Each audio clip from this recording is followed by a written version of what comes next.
Okay, let's quickly rush through this question. Two objects, A and B, starting from rest, covers the same distance. The acceleration of A is twice that of B. Calculate the ratio of the time taken by A to the time taken by B. So to simplify this question, we'll come back, look at this question. Both of them are starting from rest. That shows that initial velocity u is going to be 0 for both bodies or the two objects, and they have the same distance, cover the same distance again. That is, the distance covered by the first object is still same thing as the distance covered by the second object. They are equal. Then the acceleration of A is twice that of the acceleration of B. So note it down. Acceleration on object A is twice of the acceleration on object B. Now note that distance is ut plus half at squared. Now u here is going to be what? 0. So that reduces the formula for the distance to be x equals to half at squared, because if you put u equals to 0 here, this turns to 0.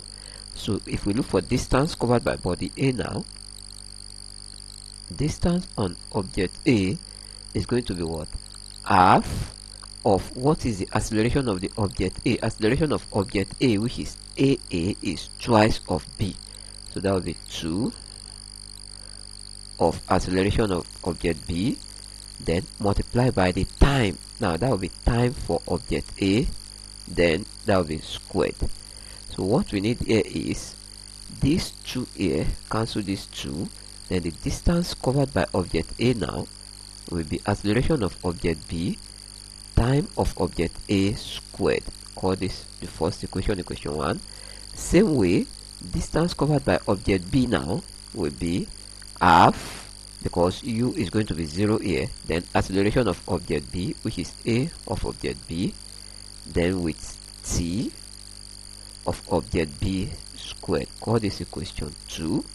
Now what we need is the distance are equal. That means distance of object A over distance of object B. Since they have the same distance, that is SA is still same thing as SB. So we can have XA divided by XA or XB divided by XB, which is 1. So that 1 is equals to, what is the distance covered by object A here? We have it as AT AB TA squared over distance covered by object B, 1 over 2 AB TB squared.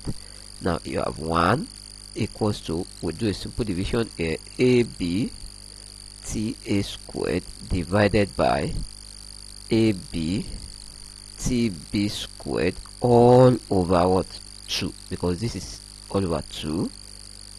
So we bring this back as 1 equals to ABTA squared times the 2 will come up over ABTB squared. So we have 1 now equals to AB, we cancel AB here, so I'm left with T of A squared times 2 over T of B squared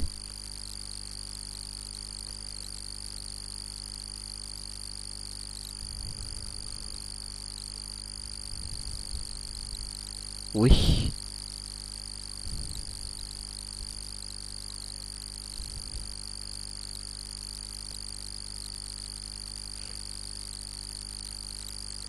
so that could also give us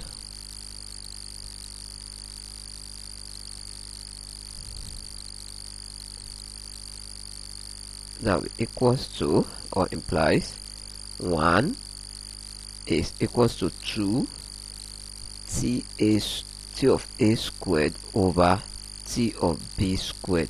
So we can have this as, if you cross multiply and rearrange, you have T of A squared over T of B squared will be 1 over 2. If we take the square root of both sides, you'll be left with square root of 1 over 2, where square will cancel square root here, so you have t of A over T of B equals to square root of 1 over 2. Square root of 1 over 2.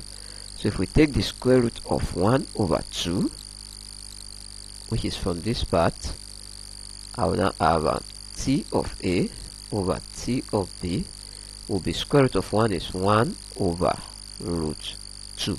And 1 divided by root 2 could give 0.7. Now we have the ratio. Ratio is just 1 over root 2. Then you can put it in decimal, which is 0.7. But leave your answer in the ratio form, which is the ratio of the time taken by body A to that taken by body B is 1 over root 2.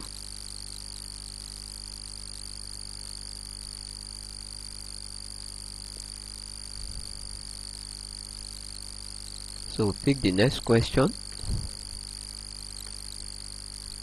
A body moving with a uniform acceleration A has 2 points.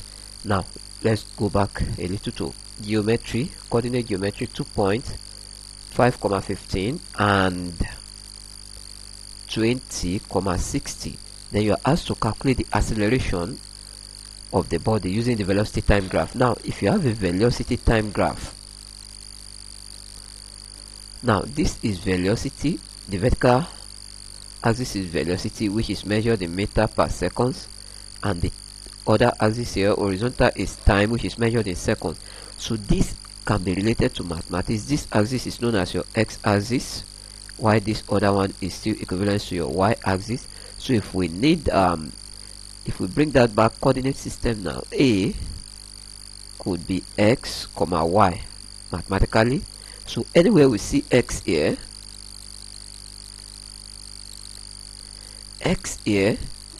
that means x comes first in any of these brackets. So this is x1, while this is y1, then this other part becomes x2, and this is now y2. So if you relate that with this, y is equivalent to what? V. So this could be our v1, and this will be our x is now in t1. This is v2, t2, and this will be v2. So you recall that acceleration is change in v over change in t. So we can have that as v2 minus v1 over t2 minus t1.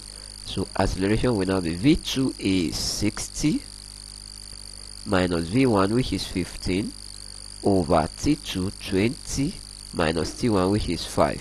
So A now will be 60 minus 15, 45 over 15. If we divide 45 by 15, you have 3, which is in meters per second squared. And that is how we simplify this question.